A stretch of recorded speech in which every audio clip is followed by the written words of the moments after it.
I've been asking myself this question for a while now. Do you really need an air fryer to air fry? An air fryer basically makes food crisp fast by rapidly circulating hot air around the food with a fan. Some ovens, like the one I have at home, have an air fryer setting. To me, this makes sense because if your oven is convection, or has the setting, you will have a big fan in the back for air circulation. If that fan can circulate air fast enough, it should in theory work the same as an air fryer. But my question is, does it really? Does an oven replace the need for an air fryer completely? Do you really need an air fryer to air fry? To answer this question, I air fried several items in both an air fryer I borrowed from my in-laws and in my oven using the air fryer setting using the exact same temperature and time. If the food came out the same, I would know that the oven setting can actually replace an air fryer. Or maybe the oven would produce better food than the air fryer altogether. For my tests, I tried 3 different items. The first I'll share is an air fryer bagel recipe. My wife introduced me to this recipe and it's actually coined a healthy protein-packed bagel, sometimes called a Weight Watchers bagel. It's faster and healthier than the typical bagel. It's honestly quite impressive. To even out the healthy and limit variables in the test, I also got some frozen items to test using their air fryer instructions. Mozzarella sticks for my wife, and dino nuggets for my kids. And for me also. I do enjoy dino nuggets and mozzarella sticks.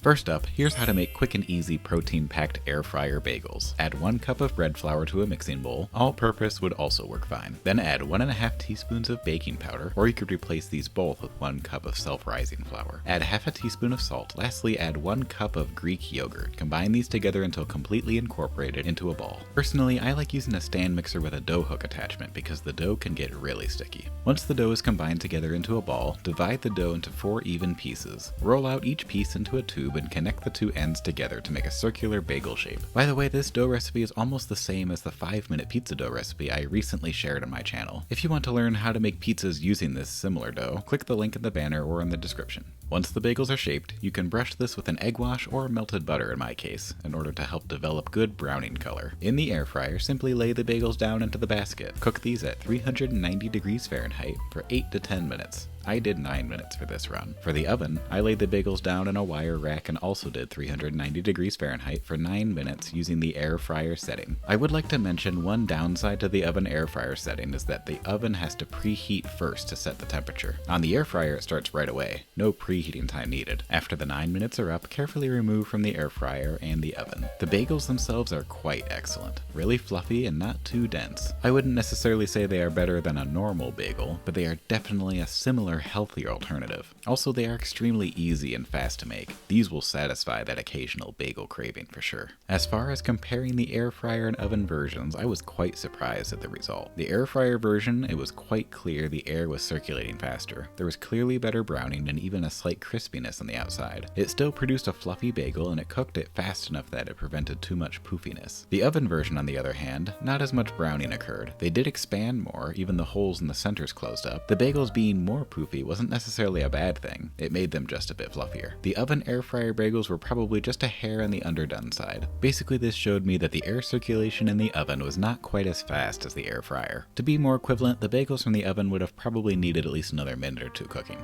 Next up, testing some frozen items. I started off with some mozzarella sticks and did what the air fryer instructions told me to do. 360 degrees for 7 minutes. For the air fryer, this could start right away with no preheating. For the oven, I preheated it earlier and then loaded up the wire rack and also did 360 degrees for 7 minutes. By the way, for air frying in the oven, it does help using a wire rack like this one. I got this one from Amazon, but any rack that allows for air circulation should work just fine. Maybe another downside to air frying in the oven: more equipment needed. The mozzarella sticks had somewhat similar results, but the oven had slightly better performance with these than the bagels. The air fryer versions were noticeably crispier on the outside and the cheese was melted pretty nicely. The oven version did have some crisp, but it was less than the air fryer version. The cheese also wasn't quite as melted as much.